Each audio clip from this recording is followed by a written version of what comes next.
Ever get this like weird feeling, like something, I don't know, kind of pushing or pulling at your thoughts? Oh, you mean like some unseen force influencing how you think and act? Yeah, exactly. And that's actually a perfect intro to what we're diving into today. It's these 7 creative principles.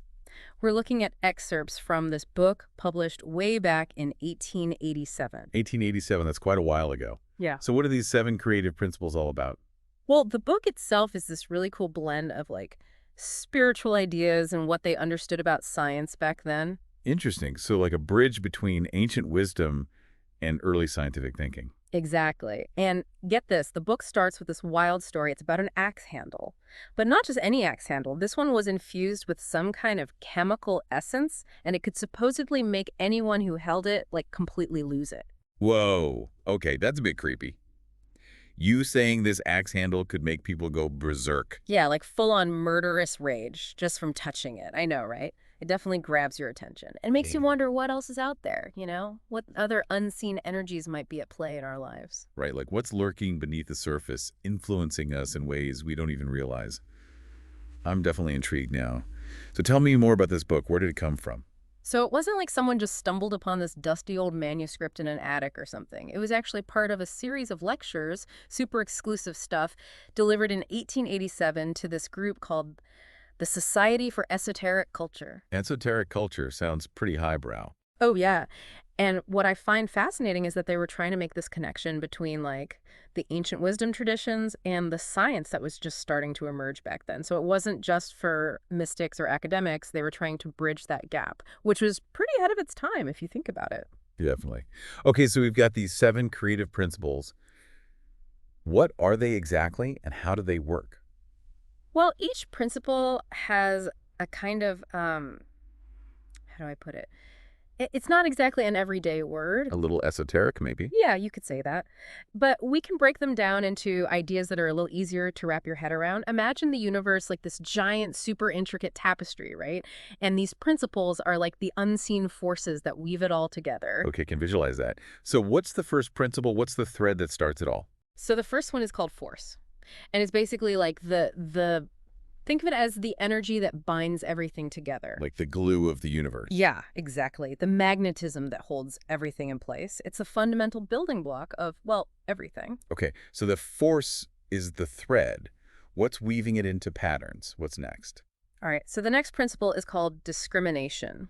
And this one's all about differentiation. Differentiation. You mean like telling things apart? Exactly. It's the force that separates things out, creates distinctions, and brings order to the universe. So it's like without discrimination, everything would just be one big undifferentiated blob. Right. No planets, no people, no podcasts. Now that would be a chaotic universe. So Yeah. discrimination brings order to the chaos. Exactly. And that leads us to the third principle, which is, you guessed it, order. Okay, so this is where things start falling into place. Exactly. Think of order as the master weaver, making sure everything has its proper form and function. There's this idea that there is an underlying intelligence at play, like a grand design to the cosmos. Wow, so it's like the universe isn't just random chaos. There's a purpose, a plan behind it all. Right. It's a pretty awe-inspiring concept when you think about it. Like, nature itself is an artist carefully arranging everything just so. It really is. Okay, we've got the universe woven together with force, organized by discrimination, and guided by order. What's next? Well, now we have to remember that this tapestry, this universe of ours, it's not static, you know? It's alive, it's constantly changing, constantly evolving. So where does that fit into these principles? That's where cohesion comes in. This is the fourth principle, and it's all about preservation, about nurturing and sustaining life. Sounds like a pretty important one. Oh, it definitely is. In fact, the book actually calls it the mother principle because it's all about protecting and caring for life, even if it means sometimes resisting change, you know. Resisting change. I can see how that might be necessary sometimes to keep things stable, to let things grow. But isn't change inevitable? Like, how do we evolve? How do we grow if things always stay the same? You're hitting on a really key point. And that's actually where things get even more interesting, because the next principle is all about change. And it's one of the most powerful forces in the universe, even though it can be, well, kind of intense. Okay, you've piqued my curiosity. What is this intense change-bringing principle? It's called fermentation. And Yeah, it's a pretty evocative word. Like it definitely brings some vivid imagery to mind. Right. And it's fitting because fermentation is all about shaking things up, breaking down the old to make way for the new. Think of it like, remember we were talking about that tapestry earlier? Yeah, the tapestry of the universe, woven together by force, right? Exactly. So fermentation is like, I don't know, imagine someone coming along and just like shaking that tapestry with all their might. Whoa, okay. Talk about a shakeup. Right. And it might seem chaotic at first, even a little destructive, but the thing about fermentation is it's essential for growth. That makes sense. Yeah. Like sometimes you need to tear things down to build something new and better in its place. Exactly. So fermentation, it's like this big cosmic shakeup, right? It breaks everything apart. But then what? What happens to all that raw energy? Ah, that's where the sixth principle comes in. Transmutation. Transmutation. Sounds kind of alchemical, doesn't it? It does, doesn't it? And it kind of is in a way. Think of transmutation like this refining fire. It takes all that chaotic energy from fermentation, all that stuff that got churned up and broken down, and it elevates it, refines it, pushes it towards something higher. So it's like taking those shattered pieces and forging something new and improved. Exactly. It's the process of evolution, that constant striving for refinement and improvement.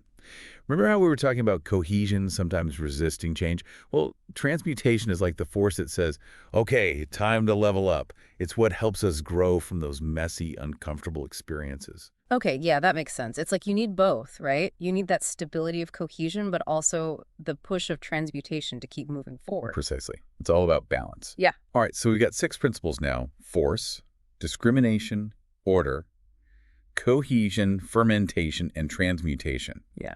It's the seventh one. What's the final piece of this cosmic puzzle? The seventh principle is sensation. And this one's really interesting because it's like the bridge between the material world and the spiritual. The bridge. How so? Well, think about it. Sensation is how we experience the world, right? It's how we interact with everything around us, how we learn and grow. It's through our senses that we perceive beauty, connect with others, feel joy, all of it.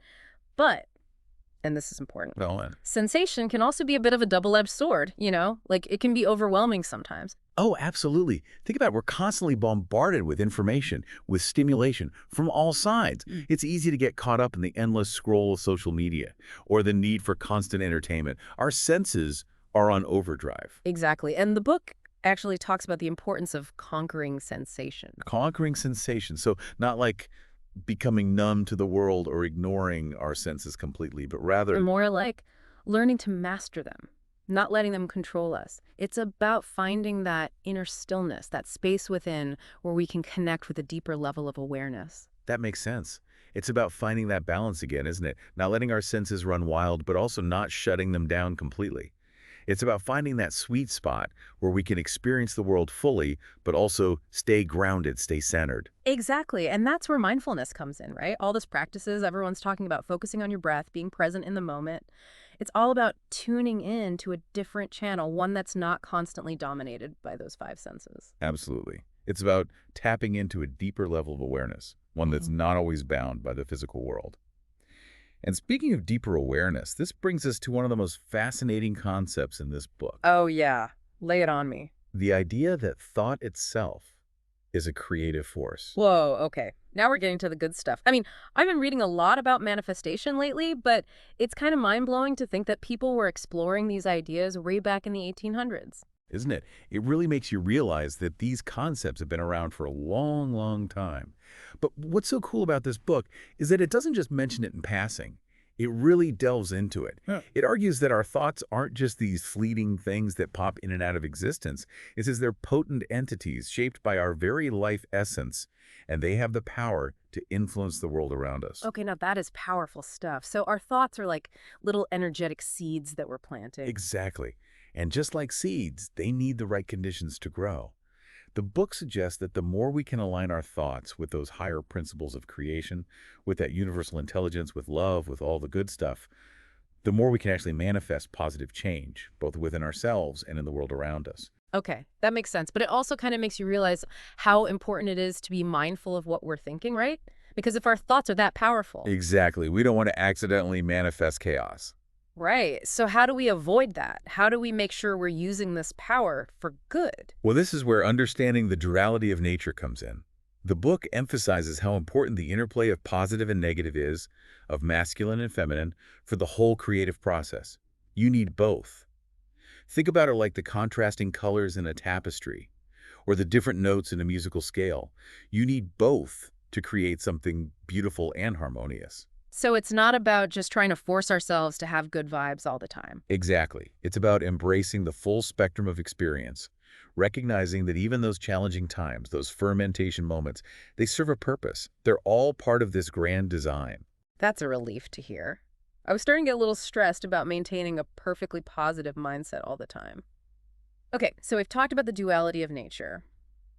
What else does the book say about how to harness this creative power of thought? Well, it also gets into some really interesting stuff about color. Color. Like Yeah. the actual colors we see. What do they have to do with any of this? Well, the book suggests that colors actually represent the different creative principles. Okay, now you've got my attention. I've always been fascinated by color symbolism. Tell me everything. Well, for example, red is associated with force, that primal energy we were talking about. It's the color of passion, intensity, action. Think about the vibrancy of a sunrise or the way your heart races when you're excited. Or how about that axe handle we talked about earlier? Exactly, it's that raw, primal energy.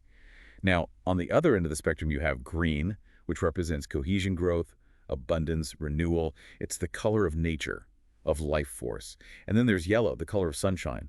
It symbolizes sensation, spiritual illumination, that kind of thing. So it's like when I'm surrounded by nature, soaking up all those greens and yellows, I'm actually aligning myself with those creative forces. Mind blown. Precisely.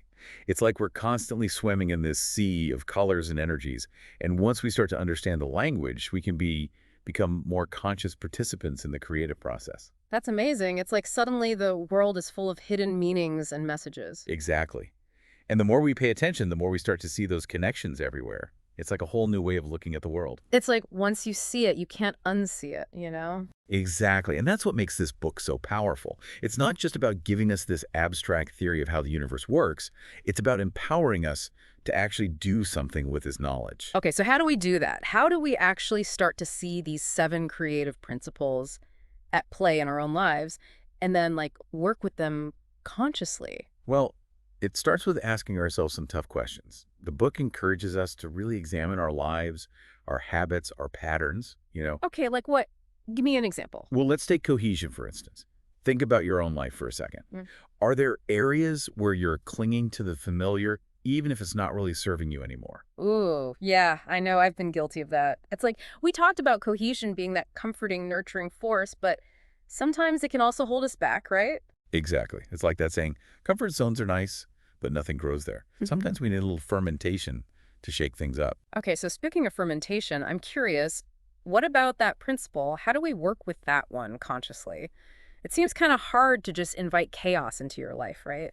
It's not so much about inviting chaos as it is about recognizing that change is a natural part of life. And sometimes those messy, uncomfortable shakeups are exactly what we need to break through to the next level. I can definitely see that. It's like sometimes you have to let go of the old to make space for the new, even if it feels a little scary. Precisely. And then there's sensation, that bridge between the material and the spiritual we were talking about. Right. Sensation. I'm picking up what you're putting down because it's not enough to just understand these principles intellectually, right? We have to actually experience them, feel them in our lives. Exactly. And that's where things get really interesting because it becomes about making conscious choices. Hmm. Are we directing our energy toward those higher vibrations, like seeking knowledge, connecting with our purpose, cultivating love and compassion? Or are we getting bogged down in the lower vibes, like negativity, instant gratification, all that stuff that just leaves us feeling drained? Wow. Okay. Yeah. When you put it like that, it really highlights how important it is to be mindful of where we're putting our attention and energy. It's like Yeah. we have this power to choose which frequency we're tuned into. Exactly. Hmm. And the more we can align ourselves with those higher frequencies, with those principles of creation, the more we can actually shape our reality consciously and deliberately. Okay. I am loving this. It's like we're not just passive passengers along for the ride. We're actually co-creators of our own experience. That's exactly the message that this book is trying to get across. It's empowering, isn't it? Knowing that we have this power within us. It totally is. It's a bit daunting too, though, right? Like if we really do have this power, what are we going to do with it? Well, the book actually ends with a question that I think perfectly sums up this whole idea. Yeah. It asks, if you truly had command of these 7 creative principles, what would you create in your life? Wow, that's a powerful question. It really makes you stop and think. Because if we really could create anything, what would it be? It's exciting and terrifying at the same time. It really is. But that's the beauty of it, isn't it? Yeah. We have this incredible potential within us, and it's up to us to explore it, to experiment, to see what we can create. This has been an amazing deep dive. We started with this crazy story about a mind control axe handle, and we ended up exploring the very fabric of creation. It's been quite a journey. If any of this resonated with you, we highly recommend checking out the 7 Creative Principles for yourself. It's a fascinating read, and who knows, it might just spark something within you. Until next time, keep asking questions, stay curious, and as always, keep diving deep.